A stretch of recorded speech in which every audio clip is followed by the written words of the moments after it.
ധീരദേശാഭിമാനികൾക്കും രാഷ്ട്രപിതാവിനും ഓർമ്മപ്പൂക്കളുമായി വിദ്യാർത്ഥികളുടെ നൃത്തസംഗീത നാടക സമന്വയം. കാസർഗോഡ് ഉദിനൂർ തടിയൻ കോവൽ LP സ്കൂൾ വിദ്യാർത്ഥികളാണ് പാദമുദ്ര അരങ്ങിലെത്തിച്ചത്.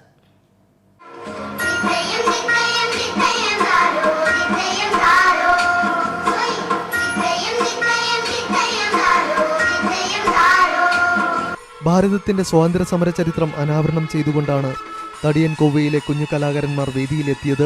1 മണിക്കൂർ ദൈർഘ്യമുള്ള നൃത്ത സംഗീത നാടക സമന്വയത്തിലൂടെ സ്വാതന്ത്ര്യ സമരത്തിന്റെ ഏടുകൾ കുട്ടികൾ കാണികൾക്ക് പകർന്നു നൽകി.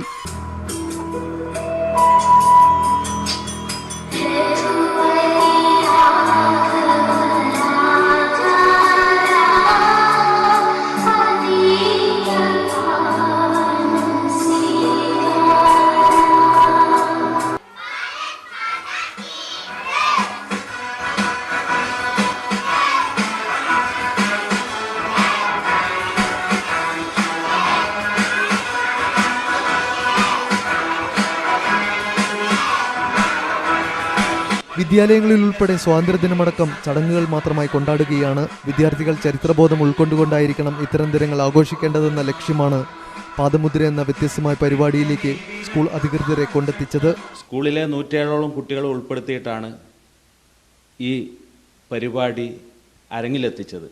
ഇതിന് പ്രചോദനം നൽകുന്നത് തികച്ചും രക്ഷിതാക്കളുടെ ഒരു സാന്നിധ്യം മാത്രമാണ്.